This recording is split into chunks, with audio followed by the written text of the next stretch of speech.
In today's episode, an 11-year-old boy on March break visits a family friend who also owned a lion breeding facility out of their home. In a tragic flood event, one of the male lions escaped his enclosure located inside the home and fatally mauled him in the middle of the kitchen. This is the terrifying lion attack on Kristian Prinsloo for the 2-week school holiday that began at the end of March in South Africa.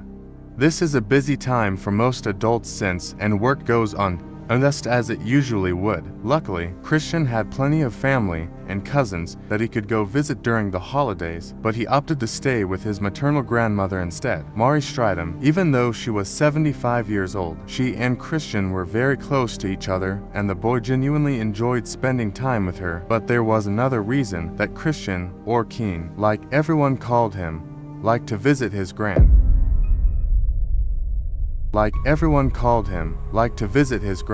Mari lived in Ellisras, a town in the north of South Africa, just a stone's throw from the Botswana border. Ellisras has a large farming community with little creeks dotting the outskirts of the town for miles, and Mari was well ingrained in the community.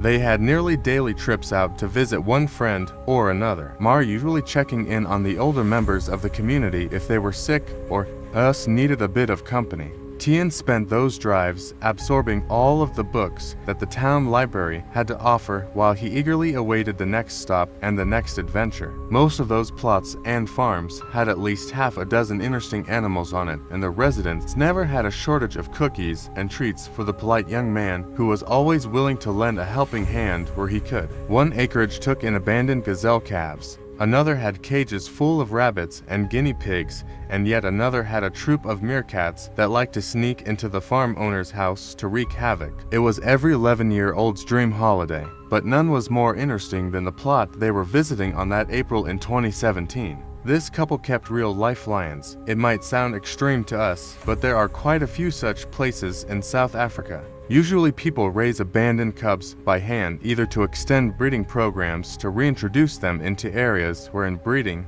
or poaching has affected the big cat populations, or to sell off to collectors and zoos around the world. It's a dangerous profession, but one that's taken very seriously and always with the magnificent animal's future at the forefront. On this little patch of land, there were 3 fully grown lions, all hand-raised and about as close to tame as a wild cat could come. Tide had even played with a few cubs that found their way there before they were taken to their new homes. But these 3 had been on the property so long that it was by now their permanent home. Each had its own spacious cage, and every morning at late afternoon, they were given free rein of the fenced-in 4 acres to stretch their legs, roll in the ground, and sharpen their nails on the massive mulberry trees all over the property.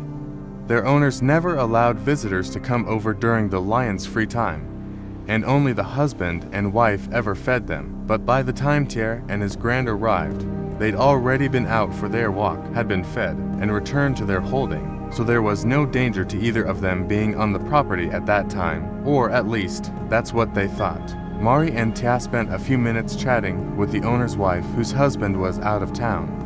Mari had known the couple for years, and so did Tia. This was just a social call to catch up over a cup of tea and to make sure that all was well with the woman who was alone so far out of town. While Mari busied herself in the kitchen with making tea for all of them, the wife stepped away to attend to an errand at the back of the house, leaving Mari and Tia in the kitchen. Tia, returning the milk to the fridge, didn't see the adult African lion poke his nose into the open kitchen door. Apparently, someone had not closed its heavy metal gate properly, and predictably, it used its newfound freedom to come to investigate Mari and Tian's unfamiliar scent. Mari saw it immediately, and as soon as her eyes fell on the creature, she moved in between her grandson and the beast in one swift motion. Tia heard her call out to him softly, and to his horror, he saw what was standing right in the kitchen door.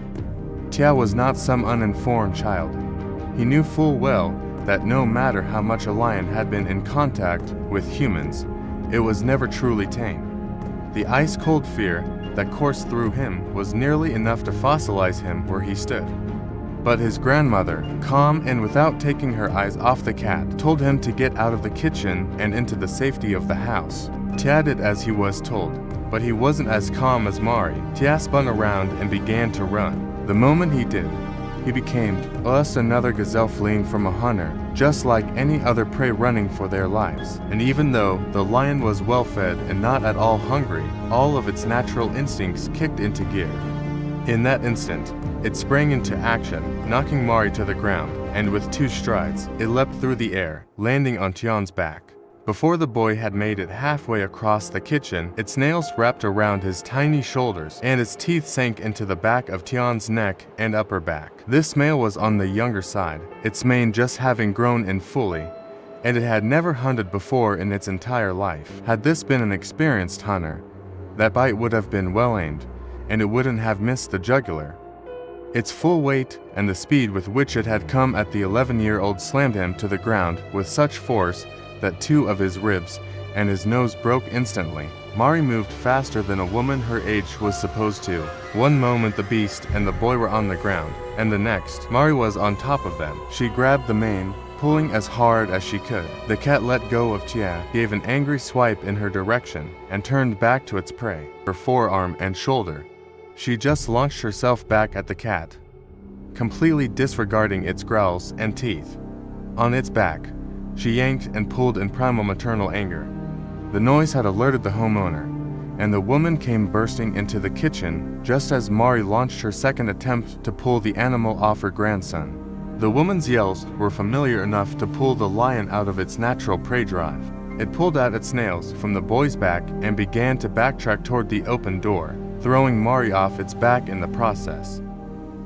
Mari didn't wait for the tiles to get warm beneath her. Slipping on her and her grandson's blood, she scrambled to Tian's unmoving body. The homeowner ran after the lion, got it back in its cage, and ran back to the house with the intention of calling an ambulance. But Mari was 1 step ahead of her. She grabbed the car keys off the counter, threw them at her friend, and picked up Tia like he weighed nothing. The adrenaline was fueling her now. Even at 75, with her own wounds and her age dragging her down, she suddenly could have been 20 years old again. It took them 20 minutes to reach the nearest hospital, and there, the damage was starkly clear. The back of Tian's neck and his back were shredded beyond repair. He was completely unresponsive, and his breathing was shallow, besides patching up the deepest scratches to slow the bleeding and getting him on a transfusion. All that the small town hospital could do was wait for the helicopter to arrive to airlift Tia to Pretoria City. There, the best surgeons and specialists were already waiting. Mari, on the other hand, refused all treatment, insisting on staying with her grandson. It wasn't until the aircraft disappeared into the horizon that she finally collapsed from exhaustion and grief, allowing staff to stitch her up. Her wounds were deep but not fatal, and she was released within a few days.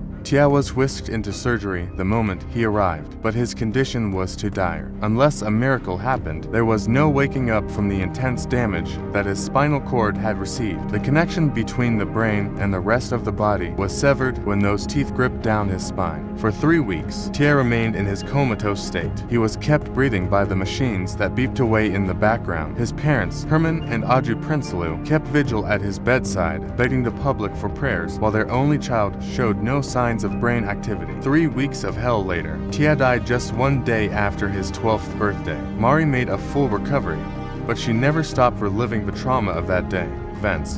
The Prinsloo family did not wish for it to be put down. They recognized that it was only acting on instinct, driven by forces beyond its control.